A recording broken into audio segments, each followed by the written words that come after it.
തലമുറകളോളം സമാനതകളില്ലാത്ത രുചി. LG കായം. അഭിയേട്ടൻ അയാള് പറയുന്നത് റെക്കോർഡ് ചെയ്യണം. വോയിസ് മാത്രമല്ല, വിഷ്വലും. അത് കോടതിയിൽ ഹാജരാക്കിയ പിന്നെ മൊഴി മാറ്റിയാലും പ്രോസിക്യൂഷന് ഗുണം ചെയ്യും.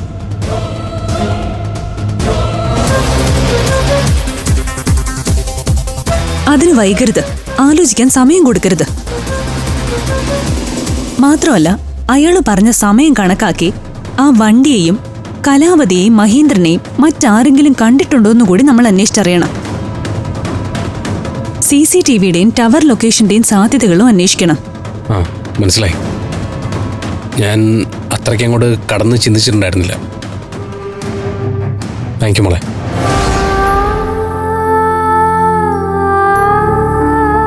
മോളുടെ ഈ ബുദ്ധിക്കും എന്നോട് കാണിക്കുന്ന ഈ ആത്മാർത്ഥതയ്ക്കും ശരിക്കും ഞാൻ നന്ദി പറയണ്ടേ?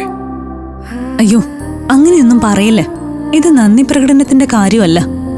അഭിയേട്ടന്റെ അമ്മയുടെ മരണത്തിന് പിന്നിൽ ഒരു കൊലപാതകയുണ്ടെങ്കിൽ അത് കണ്ടുപിടിക്കേണ്ടത് എന്റെയും കൂടി കടമയാ.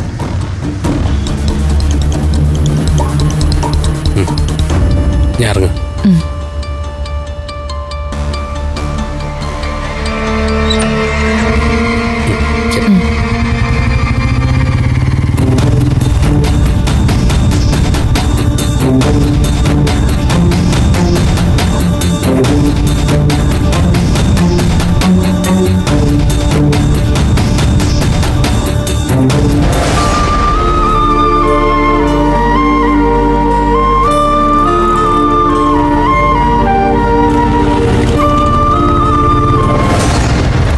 ഒന്ന് നിന്നേ.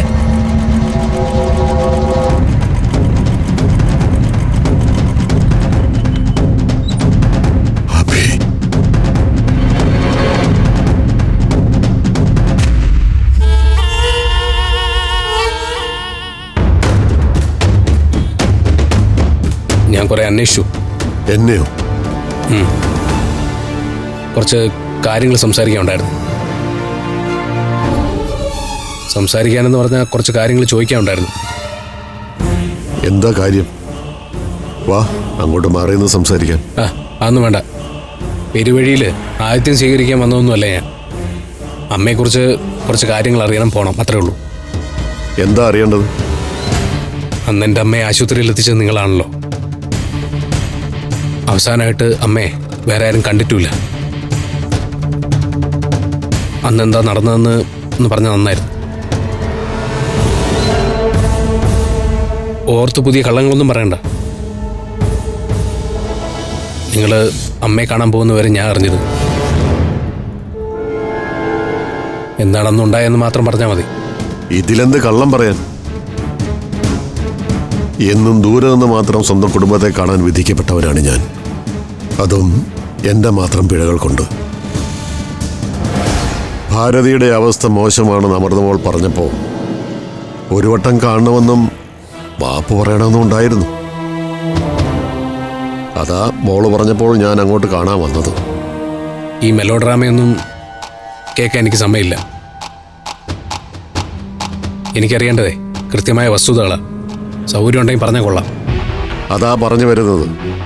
അന്ന് ഞാൻ അവിടെ ചെന്നപ്പോൾ ഗേറ്റ് തുറന്നു കിടക്കുകയായിരുന്നു.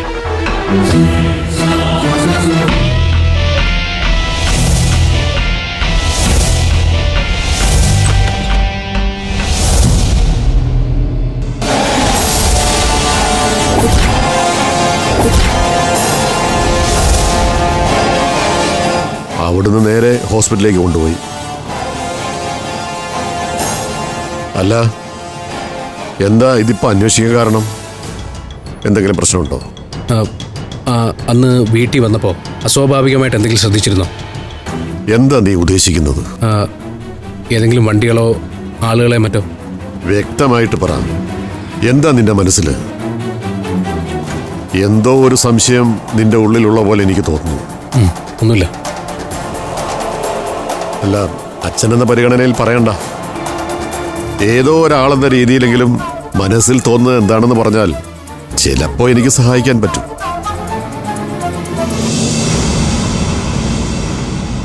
അന്ന് അമ്മയ്ക്ക് സംഭവിച്ചത് ഒരു സ്വാഭാവിക മരണമാണോ? എന്താ നീ പറഞ്ഞു വരുന്നത്? അമ്മ ആരോ സംശയമാണ്.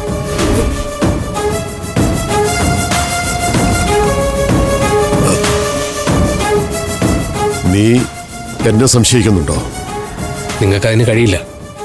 കുറ്റബോധമില്ലാതെ എൻ്റെ അമ്മയുടെ കണ്ണിൽ നോക്കാൻ പോലും നിങ്ങൾക്ക് കഴിയില്ലെന്ന് എനിക്ക് നന്നായിട്ടറിയാം. പിന്നെ അന്ന് വീട്ടിൻ്റെ മുമ്പിൽ കലാവിധിയുടെ കാറ് കണ്ടതായിട്ട് ഒരാൾ പറഞ്ഞു. അവരെ അങ്ങനെ എന്തെങ്കിലും കണ്ടിരുന്നു? ഇല്ല, ഞാൻ വരുമ്പോൾ ആരും ഇല്ലായിരുന്നു. ഒരു മനുഷ്യനെ ഞാൻ അവിടെ കണ്ടില്ല. സത്യമാണെന്ന് വിശ്വസിക്കുക. പോയത് എൻ്റെ അമ്മയാണ്. ഇതിൻ്റെ പിന്നിൽ എന്തെങ്കിലും സത്യം ഉണ്ടെങ്കിൽ അതെനിക്കറിയണം.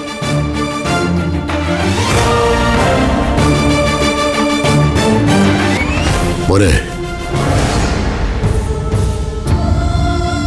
അങ്ങനെ വിളിക്കാൻ പോലും അവകാശം നിഷേധിക്കപ്പെട്ട ഒരാളാണ് ഞാനെങ്കിലും ഞാനൊന്ന് ചോദിച്ചോട്ടെ. എന്തെങ്കിലും എവിടെയെങ്കിലും കിടന്ന് ഈ അച്ഛൻ മരിച്ചു എന്നറിഞ്ഞാൽ നീ അന്വേഷിച്ചു വരുമോ? ഏയ് ഇല്ല, ചുമ്മാ ചോദിച്ചു എന്നേ ഉള്ളൂ. ഒരാഗ്രഹം. മോനെന്ന് വിളിക്കാൻ കൂടി എനിക്ക് അർഹതയില്ല. നിങ്ങളുടെ വളർച്ചയുടെ ഒരു ഘട്ടത്തിൽ പോലും ഈ പാവി ഉണ്ടായിരുന്നില്ല. എന്റെ പേരിൽ നിങ്ങൾ അനുഭവിച്ച കഷ്ടങ്ങളുടെയും കണ്ണീരിന്റെയും ശാപം ഈ ജീവിതത്തിൽ എന്നെ വിട്ടു പോവുകയില്ല.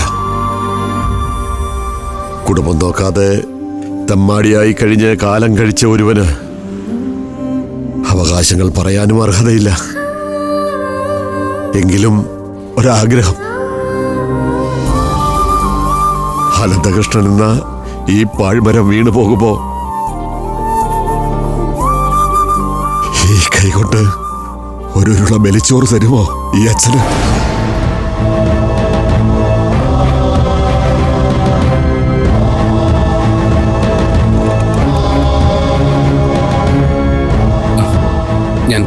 ഞാൻ പോട്ടെ.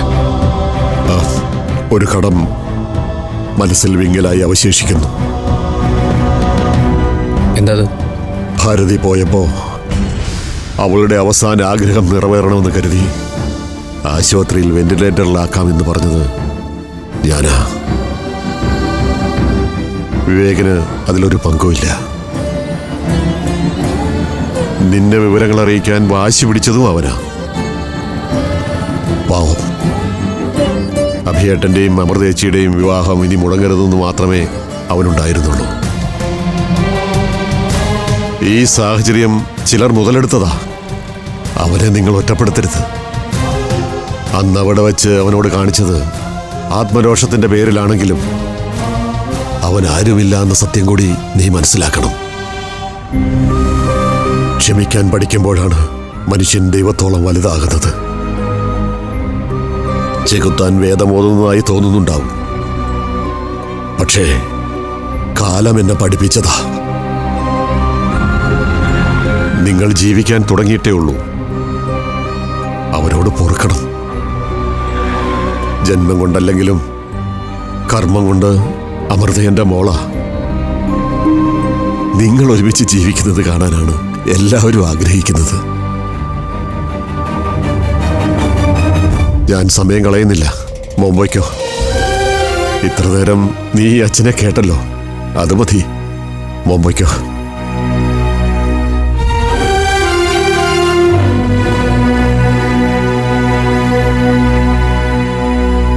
അച്ഛൻ ഒന്ന് പറഞ്ഞത് കാര്യമൊക്കെ ഉണ്ട്. അവൾ കുഞ്ഞല്ലേ, അതിനങ്ങനെ കണ്ടാൽ മതി.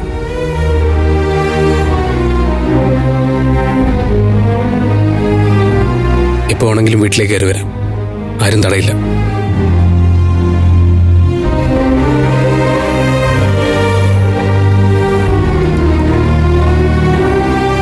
ഓട്ടെ.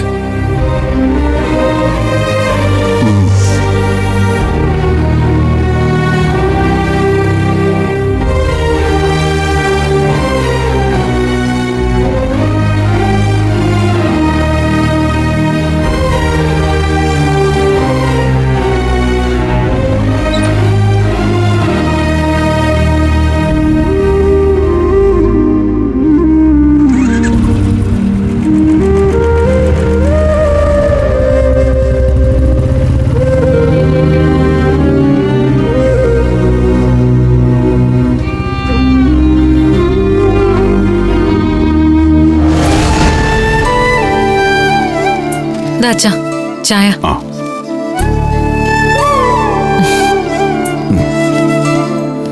നീ ഇറങ്ങായോ? ആ ഇറങ്ങുവാ.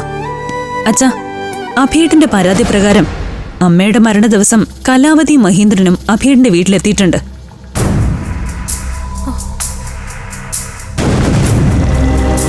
അതിന് തെളിവായിട്ട് ഐ വിറ്റ്നസ് വരെയുണ്ട്. അല്ല, മോളിപ്പോ എന്ത് നടപടി എടുക്കാൻ പോകുന്നു? നടപടിയെടുക്കണമെങ്കിൽ കസ്റ്റഡിയിലെടുത്ത് ചോദ്യം ചെയ്യണം. തൽക്കാലം ഞാനൊരു പ്രാഥമിക ചോദ്യം ചെയ്യല ഉദ്ദേശിക്കുന്നത്. ആ, അവരെന്തെങ്കിലും അതിക്രമം കാണിച്ചാണെന്ന് ഉറപ്പുണ്ടോ നിനക്ക്? സംശയം ബലപ്പെട്ട് വരികയാണ്.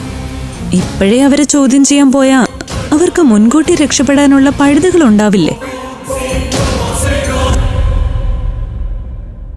കൃത്യമായ എന്ത് തെളിവുണ്ട് നിന്റെ കയ്യില്? ഈ മഹേന്ദ്രനെ കുറിച്ച് എനിക്ക് നന്നായിട്ട് അറിയാം. അവനെ കസ്റ്റഡിയിലെടുത്ത് ചോദ്യം ചെയ്ത കിളി പറയുന്നത് പോലെ എല്ലാം പറയും. ആ, മോള് കലാവതിയോടാണ് ഏറ്റുമുട്ടാൻ പോകുന്നത്. അവളുടെ സ്വാധീനം നന്നായിട്ട് അറിയാവുന്നല്ലേ? ദേ, വളരെ സൂക്ഷിക്കണം. കാക്കയിട്ട് കഴിഞ്ഞാ പിന്നെ കുറ്റവാളികളുടെ സ്വാധീനത്തെക്കുറിച്ച് ചിന്തിക്കാൻ പാടില്ലല്ലോ അച്ഛാ. സ്റ്റേഷനിൽ ഞങ്ങൾക്ക് കിട്ടിയ കംപ്ലൈന്റ് സത്യസന്ധമായി അന്വേഷിക്കുക മാത്രമേ ഞാൻ ചെയ്യുന്നുള്ളൂ. ഇതൊരു എടുത്തുചാട്ടമായിട്ടാ എനിക്ക് തോന്നുന്നത്. അഭിയേട്ടന്റെ അമ്മയുടെ മരണത്തിന് മുമ്പ് അവിടെ ഇവരെത്തിയതിന്റെ എന്ത് തെളിവുണ്ട് നിന്റെ കയ്യില്? വിറ്റ്നസ് ഉണ്ടല്ലോ. അന്നേ ദിവസം അവിടെ കാറ് നിർത്തി കലാവതി മഹേന്ദ്രനും പോകുന്നത് കണ്ട സാക്ഷിയുണ്ട്. അതല്ലേ പ്രധാനം? സാക്ഷി കൂറുമാറിയാലോ, കണ്ടില്ലെന്ന് മൊഴി മാറ്റി പറഞ്ഞാലോ, അതപ്പോഴല്ലേ. അവന്റെ കാര്യം ഞാൻ നോക്കിക്കോളാം.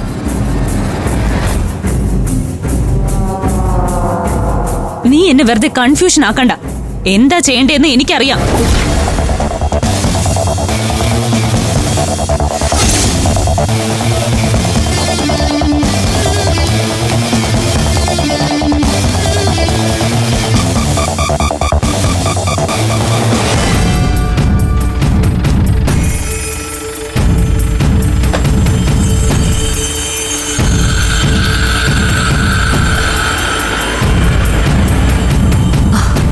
മോളെ, അവക്ക് നല്ല കോൺഫിഡൻസ് ഉണ്ട്.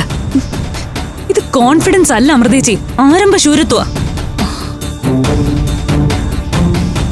ഇങ്ങനെ തെളിവുകളില്ലാതെ ചെന്ന് ചോദ്യം ചെയ്ത പ്രതികളാണെങ്കിൽ തന്നെ അവർക്ക് രക്ഷപ്പെടാനുള്ള എല്ലാ പഴുതുകളും ഒരുക്കി കൊടുക്കുന്നത് പോലെ ആവും.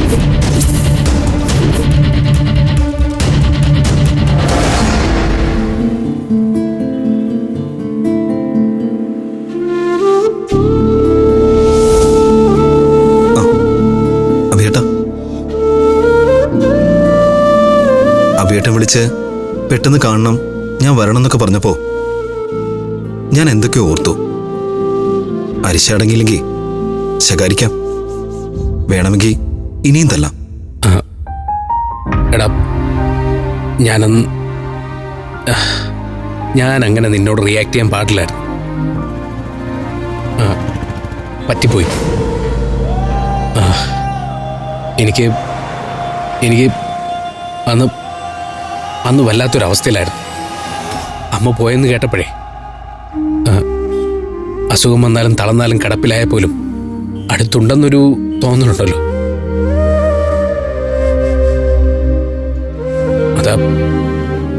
അതാ ഇല്ലാതായിപ്പോയത്.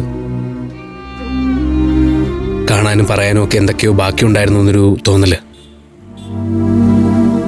ഞങ്ങളെ കാണണമെന്ന് ആഗ്രഹിച്ചിട്ടുണ്ടാവോ? നാളെ മുതൽ അമ്മയില്ല. ഇങ്ങനെയുള്ള തോന്നലൊക്കെ വന്നിട്ട് കണ്ണിലാകെ ഇരുട്ടായിപ്പോയി.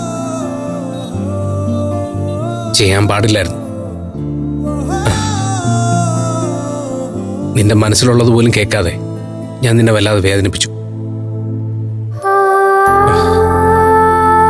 നീ എന്നോട് ക്ഷമിക്കില്ലേ? എന്താ അഭിയേട്ടാ, എന്നോട് ക്ഷമയൊന്നും ചോദിക്കല്ലേ. അന്ന് മുതൽ ഇന്ന് വരെ ഞാൻ ചെയ്തതോർത്ത് നേറി കഴിയുമായിരുന്നു ഞാൻ. ഈ ലോകത്ത് ആരെക്കാളും നന്നായി അഭിയേട്ടനെ എനിക്ക് മനസ്സിലാവും.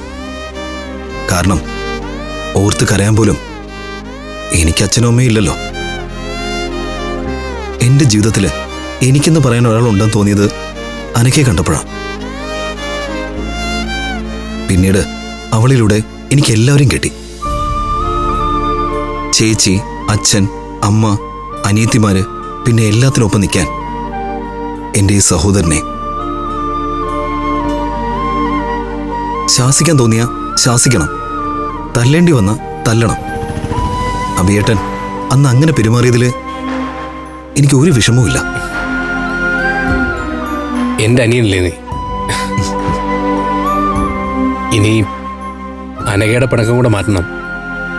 നിന്നെ വഴക്ക് പറഞ്ഞതിൻ്റെ പേരിൽ മുഖം വീർപ്പിച്ചിരിക്കുന്നുണ്ട് അനഘ. അവളെ കൂടെ ഒന്ന് കാണണം. ആ, പോയിട്ട് വരട്ടെ.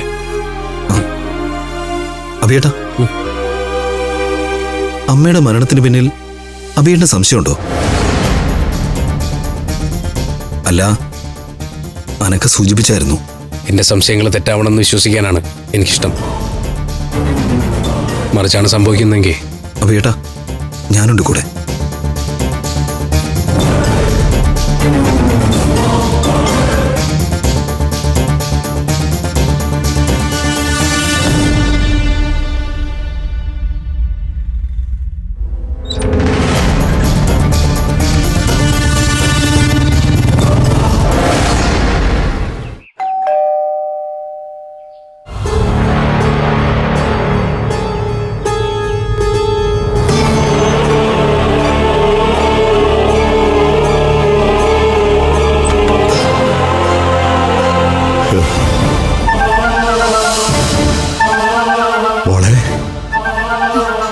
എന്തിനാ ഇങ്ങോട്ട് വന്നത്? അച്ഛൻ മോളെ ഒന്ന് കാണാൻ വന്നതാ. അച്ഛനോ? ഏതച്ഛൻ? മോളെ വിളിക്കരുത് എന്നെ അങ്ങനെ. പറഞ്ഞതല്ലേ എനിക്കിനി കാണണ്ടാന്ന്. പിന്നെ എന്ത് ധൈര്യത്തില്ല ആരെ കാണാനാ താൻ ഇങ്ങോട്ട് വന്നേ? എന്റെ മോളെ ഒന്നുകൂടെ കാണണമെന്ന് തോന്നി. വേണ്ട, ഞങ്ങൾക്ക് ആകെ ഉണ്ടായിരുന്നത് ഞങ്ങളുടെ അമ്മയാ. അമ്മ പോയി. ഇനി എനിക്ക് ഏട്ടനും ഞാനും മാത്രം. അത് മതി. ഇതിനിടയ്ക്ക് ബന്ധുവും പറഞ്ഞ് ആരും വരണ്ട. ഞങ്ങൾക്ക് ആരും കാണണ്ട. ഏട്ടനെ എതിർത്തിട്ടും പലപ്പോഴും ഞാൻ നിങ്ങളെ കാണാൻ വന്നു, അച്ഛന്ന് വിളിച്ചു. പക്ഷെ നിങ്ങൾ ഞങ്ങളോട് അല്ല, എന്നോട് നിങ്ങൾ എന്താ തിരിച്ചു ചെയ്തേ?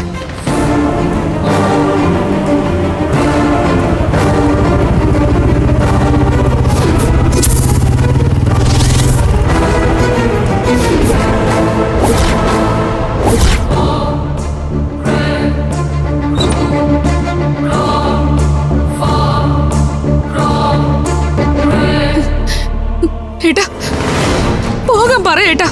ഈ മനുഷ്യനെ കാണുമ്പോ എന്റെ അമ്മയുടെ ശരീരത്തിലെ തണുപ്പ് ഓർമ്മ വരുന്ന. ഇയാളോട് പോകാൻ പറയേട്ടാ. അച്ചു, മോളെ നോക്ക്, ഏട്ടൻ പറയുന്നു കേക്ക്. വേണ്ട, അന്ന് ഏട്ടൻ പറഞ്ഞിട്ട് ഞാൻ അനുസരിച്ചില്ല. അമ്മയില്ലാത്ത ഈ സമയം എനിക്ക് ഈ മനുഷ്യനെ കാണണ്ട. മോളെ, അമ്മ എന്താ പറഞ്ഞിട്ടുള്ളത്? വീട് തേടി വരുന്നത് അതാരായാലും നമ്മളവരെ കേൾക്കണം.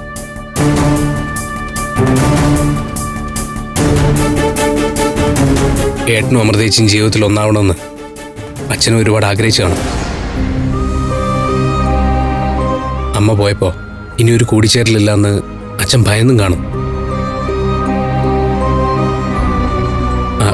അതുകൊണ്ട് മനസ്സുകൊണ്ട് അമ്മ ക്ഷമിക്കുമെന്ന് അച്ഛനറിയാം.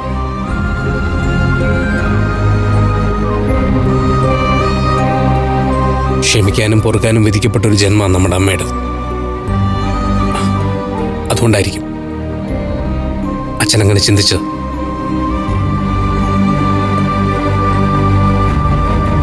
ഏട്ടൻ്റെ മോളെ ഏട്ടൻ പറയുന്ന അനുസരിക്കണം, ഇല്ലെങ്കിൽ നമ്മുടെ അമ്മയ്ക്ക് അത് വിഷമാവും.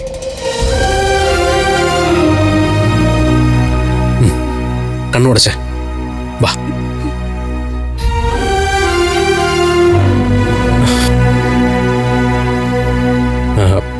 നിങ്ങൾ സംസാരിക്കേ, ഞാൻ പോരാം. മോളെ, ഇതിൽ കൂടുതൽ പഴയകൾ കേൾക്കേണ്ടവനാ അച്ഛൻ. പുതിയൊരു മനുഷ്യനായി തിരിച്ചു വന്നപ്പോൾ എന്റെ മോള് മാത്രമേ അച്ഛനെ മനസ്സിലാക്കിയിരുന്നുള്ളൂ. അച്ഛൻ തെറ്റുകാരനല്ലെന്ന് സ്ഥാപിക്കാനോ അടുത്തുകൂടാനോ അല്ല, എന്റെ മോളെ ഒന്ന് കാണാൻ. അച്ഛൻ മോൾക്കുണ്ടാക്കിയ വിഷമത്തിന് മാപ്പ് പറയാനാ അച്ഛൻ വന്നത്. അച്ഛനെ വെറുക്കാൻ മക്കൾക്ക് 1008 കാരണങ്ങളുണ്ടാവാം. പക്ഷേ അച്ഛൻ അമ്മയോ നിങ്ങളെ വേദനിപ്പിക്കാനല്ല ഒന്നും ചെയ്തത്. മോള് അച്ഛനോട് പൊറുക്കണം. ഞങ്ങൾ അനാഥരായില്ലേ? ഇല്ല, അമ്മയുടെ മനസ്സ് നിങ്ങൾക്കൊപ്പം എന്നും ഉണ്ടാവും. ഞാൻ തെറ്റായി എന്തെങ്കിലും പറഞ്ഞിട്ടുണ്ടെങ്കിൽ? ഒരിക്കലും ഇല്ല മോളെ. കുഞ്ഞുനാളിൽ മോളും അഭിയും നിങ്ങളുടെ കുഞ്ഞിക്കാലുകൾ അച്ഛന്റെ തോളിൽ ചവിട്ടി കയറി കളിക്കും, പിണങ്ങി തല്ലുകൂടും. അതൊന്നും അച്ഛന്റെ വേദനകളല്ലായിരുന്നു. അച്ഛാ, എന്റെ മിടുക്കി കുട്ടിയല്ലേ നീ. ആ മോള് ഏട്ടനെ വിഷമിപ്പിക്കരുത്. അവനെ അനുസരിക്കണം. അവൻ മോൾക്ക് വേണ്ടിയാണ് ജീവിക്കുന്നത്. കുറച്ചുനാൾ കഴിയുമ്പോ അമൃത മോൾ ഇങ്ങോട്ട് വരും. അവൾ കർമ്മം കൊണ്ട് നിനക്ക് അമ്മയുടെ സ്ഥാനത്താകും. അപ്പോ ഇപ്പോൾ ഉള്ള വിഷമങ്ങളെല്ലാം മാറും. എന്റെ മക്കൾ പഴയ പോലെയാകും.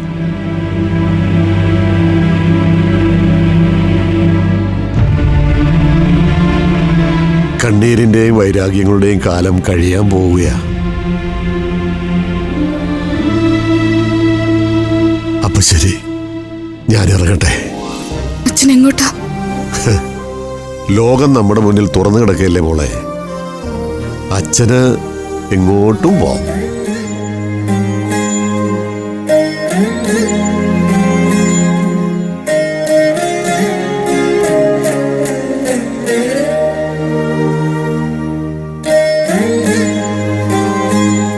തലമുറകളോളം സമാനതകളില്ലാത്ത രുചി.